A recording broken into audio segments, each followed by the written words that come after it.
Good morning, Johan here. I'm feeling super stoked, and it is just after 8 o'clock, and we're live on the interwebs, so welcome. And the reason I'm feeling excited is because I want to share something awesome with you. I studied marketing long ago. I mean, we're testing the lighting just to see what difference it will make. Anyway, so that's a test we're doing. We need to do tests in marketing and sales, right? Cool. And so I studied marketing at Tix of Nix. Awesome place, fantastic times. And one of the things that we did there is called the AIDA models, stands for attention, interest, desire, and action. And the more I work with marketing and the more I help clients with their marketing and their sales processes and stuff, the more I realize how relevant that model is. It's old school, but it still works like gangbusters. So let me explain what that means. And I'm going to use marketing and sales based on this AIDA model. Cool. So AIDA stands for attention, interest, desire, and action, right? So if we had to put marketing and sales into different slots, how will that work? Well, the first thing is marketing is responsible for your awareness in the market, your attention in the market. If people don't know about you, they can't buy from you. But you need to get their attention. If you don't have their attention, it means nothing. I read a statistic in the week somewhere. They say now there's an extra 2 million advertisers on the Facebooks. Now that's a lot of new advertisers. So it's not just about putting an ad out there. 2 years ago, it's easy. Just put your ad out there, get the awareness or even the attention. Now you need to do it a little bit more to be able to do that. The same on the Googles. You need to do some stuff to create that attention. So that's the first thing. Now that I've got their attention, now what makes this awesome online is that you can run different campaigns depending on where the client is. And that's what we call it sales funnel on the highest level. It's absolutely awesome. So once we've got their attention, now we're going to do the interest phase. So the interest phase is, what are the benefits of owning this thing? Cool. So what's the benefits of you getting this thing and investing in it? What are the benefits and why choose me, not somebody else? Cool. So that's the interest stage. And we can identify people who are in the interest stage. Many people wrongly believe that the whole market is ready to buy. It's not true. It's not true. You need to reach a whole bunch of people to find those guys that's now in the market, and then you start funneling them. Cool. So we've done the attention one. We've done the interested one where the benefits are typically communicated. Now we need to say desire. Now desire is all about transformation. People are here, they want to go there. So once that transformation that's going to happen when they invest in your product or your service.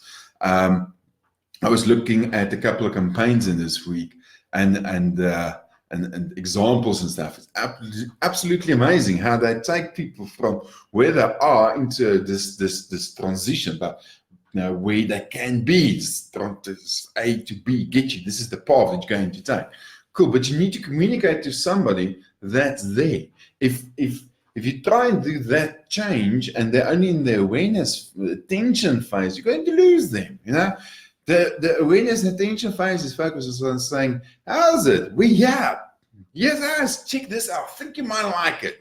Then we see they do like it. Then they're going to the interest phase. Now we're in the desire where this change happens from A to B, that path, that thing that happens. Cool. But where's sales? Okay. Where's sales? AIDA, the last A is that action part. So what is your sales process? What's that last little step that you want people to take to say, cool, this is how get in contact and do this. There's that action phase. Many times we see in adverts that people don't even have that advert phase. It's a challenge. You need to have that specific call to action. J. Abrams says, people are silently begging to be led. If you don't tell somebody specifically what to do next, they don't do anything, nothing. Okay. So yes, that's the action phase. So that's important. What we've also seen is that a confused buyer never buys. So you can't talk about pricing in the awareness phase.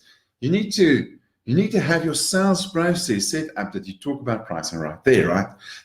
Yes, you can inform pricing throughout the cycle, especially here at the end where there's this desire to say, if you want to change this is the pain you're experiencing, this is how much it is.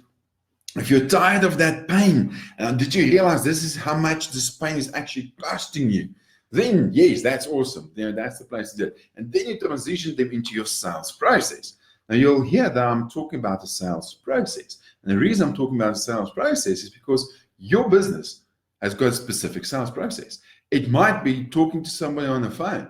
It might be getting them to an event. It might be getting somebody to go onto a page and put in their card details, make an order. It might be them visiting your store. Now, there's so many options. Oh, this is big ones, but there's so many options, right? So you need to be clear on what that sales process is. And the moment marketing says, how's it? Sales, here's the ball, catch the lead, there's a handover. And that handover we can actually define to say, yeah, sales can say, yes, I like this lead or don't like this lead, right? It could be based on scoring. It could be based on the way people filled in stuff. When they walked in, they know about the company, they know about the products and the services. So then we can say, hey, we've got a qualified lead. You need to have a definition of what the qualified lead is, right? Or qualified person is that you can define in your sales process. If I remember right, it was IBM who talked about a marketing qualified lead, a sales qualified lead, and how that transitions between the different ones. So you need to be clear in your business, basically what that means. But let's recap quickly. So if you like this, I've got the digital marketing seminar coming up. I'll put a link in here. You can join me. I'll put a link in here. Okay, cool. So let's recap. So we've got AIDA. AIDA stands for Attention, Interest, Desire, and Action. So the first thing in your marketing is actually to create that awareness in the market. Most companies don't create nearly enough awareness in the market, right? We went through case studies the other day, and the most successful companies actually create a huge amount of awareness in the market. My one client is going onto the billboards in Johannesburg and a couple of places. I was already on one or two or three, but he's going onto the big one soon. So we're super stoked. So we've upped his awareness. He was at a low level, then we jumped a bit, now we're going next level. So that's absolutely fantastic. So create that awareness in the market. If you think about your marketing investment, right? And yes, it is an investment because if people don't know about you, they can't buy from you. Dead simple. If they don't know about you, they can't buy from you. So invest the time into your awareness because that's where the bulk of the stuff needs to happen. Then the next level is where you create AIDA. So it's attention, then it's interest. You create that interest, the benefit part. What's the benefits of owning this thing? And then the desire phase, that's that change. Do you want to go from this to there? Do you want to go from here to there? That's that change that happens in a person's life. So when you invest, this is what's going to happen. It could be many different things depending on the products and services that you offer. And then the last one is that action piece, is that sales process part. So then in that last part is where you actually make the sale. And that could be anything. It could be visiting your store, could be on the phone, could be on Skype, could be booking a call, it could be visiting you, it could be an e-commerce landing page, it could be a further sales funnel, upsells, downsells. It could be many different things, but you need to define it in your business. What makes this absolutely fantastic is because now we've segmented each part, we can define how many people are we reaching in our awareness phase, how many people are we reaching in our interest, desire phase, and our sales phase. What is that impact, right? And what makes this even better is that we can then reverse engineer and engineer this whole thing because we've got specific places or where people are in the process. We can then say, cool, where is the biggest bang for buck we're going to get when we start improving these processes? And we've done it with so many clients before, right? So they just get their awareness a little bit right, and then they start getting into this rest. And yes, it is a process. It doesn't happen overnight. You need to sit with the data because this gives us data, gives us an understanding of what's working and what's not working. So go define your AIDA, attention, interest, desire, action phase. Join me in a couple of days on my digital marketing seminar. I'll put the link here. And I look forward to seeing you there. And this is Johan saying, keep on marketing. Cheers.